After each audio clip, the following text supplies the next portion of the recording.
আপু, এই তো ভালো। হ্যাঁ, তোমার নাম আর তোমার গ্রামের নাম আরেকবার জানতে চাই। তোমার ডিস্ট্রিক্ট কোথায়? আমার ডিস্ট্রিক্ট হচ্ছে নওগাঁতে। নওগাঁ। তোমার নাম হচ্ছে সোনিয়া। হ্যাঁ, এই নামটা কে রাখছিলেন? আমার বাবা মা। ও, অনেক কিউট নাম, অনেক সুন্দর নাম। যাই হোক, তুমি হয়তো নার্ভাস হচ্ছ ক্যামেরার সামনে আসতে বা লজ্জা পাচ্ছ, কারণ স্বাভাবিক। কখনো যদি কেউ ক্যামেরার সামনে না যায় তাহলে নার্ভাস হওয়াই স্বাভাবিক। তো যাই হোক, আচ্ছা, খাওয়া দাওয়া করছো কি দিয়ে? খাওয়া দাওয়া করছি মুরগির মাংস। মুরগি মাংস। আচ্ছা, একটা সত্য কথা বলো তো, তুমি তো গরিব অসহায় না, তোমার মুখটা দেখলে মায়া লাগে। তো যাই হোক, আমরা চাবো যে এটা যেন তোমার শেষ ভিডিও হয়, আর যেন ভিডিও না করতে হয়, এটা আমরা আশাবাদী। তুমি কতদিন ধরে গরু গোশ খাও না বা ভালো মন্দ খাও না? এখন আমাদের তো গ্রাম অঞ্চলে গরুর মাংস ওরকম ভাবে খাওয়া হয় না, আচ্ছা। একমাত্র ঈদ ছাড়া বা কোনো অনুষ্ঠান ছাড়া। ও, তো তোমার আব্বা তো নেই, তোমার আম্মু কিনে আনে না? না, মার তো ওরকম সামর্থ্য হয় না। ওরকম অ্যাপালেটিভ হয় না, কারণ 800 টাকা কেজি গোস্ত। হ্যাঁ। 1 কেজি কিনতে গেলে 800 টাকা যায়, অথচ ওটা দিয়ে মাছ কিনলে বার 5-7 দিন কিনে খেতে পারবে নাকি? তাহলে তো অনেক কষ্ট না, ভালো মন্দ খেতে পারো না, ভালো পোশাক নাড়তে পারো না, খুবই কষ্ট হয় না? কষ্ট তো হয়ই। আচ্ছা, তোমার আব্বু মারা গেছে, তোমার আব্বুর কথা মনে পড়ে না? মনে পড়ে না আবার, মনে তো পড়ে। তোমার সামনে যদি অন্যজন আব্বুকে বলে ডাক দেয়, তোমার তো মনটা অনেক ছোট হয়ে যায় না? খারাপ লাগে, অল্প বয়সে বাবা হারাইছো।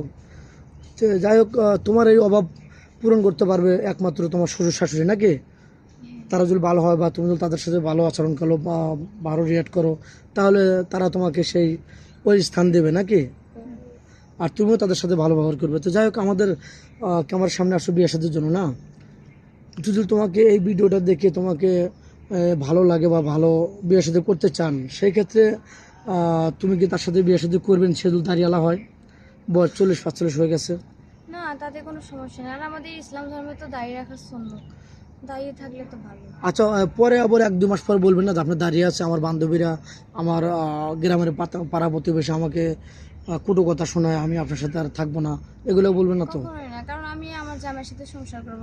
কি কি বললো না বলে এগুলোতে আমার কিছু আসে যায় না। ও, আমার স্বামী আমাকে ভাত দেবে নাকি? অন্যজন তো আর আমাকে ও শুধু কথাই শোনাবে, সে তো আর আমাকে একদিন ভাত দিয়ে দেখবে না নাকি? তো অনেক সুন্দর কথা বলছো। যাই হোক, তোমার আম্মু তো সেলাই মেশিনে কাজ করতেছে। যদি কেউ দোয়া দক্ষিণা করে তোমার আবেগ মুখ দেখে ভালোবেসে বিয়ে শাদী না করে তোমার আম্মুকে একটা সেলাই মেশিন দান করে, তুমি নেবে? হ্যাঁ, উনি যদি খুশি মনে দিতে চায় তাহলে দিব। তাহলে তুমি গ্রহণ করবে না? তোমার যখন সংসারটা ওর উপর দিয়ে নির্ভরশীল হয় বা চলে, তোমাদের দুজন পেট চলে, তাহলে তোর সমস্যা নাই নাকি? আচ্ছা, তোমার ভালো ফ্যামিলিতে বিয়ে হলে, তোমার স্বামীটা ভালো হলো, তুমি কোথায় ঘুরতে যাবে স্বামীকে নিয়ে, এরকম কোনো ইচ্ছা আছে? আম, ইচ্ছা তেমন কিছু নাই, স্বামী যেখানে নিয়ে যাবে সেখানেই।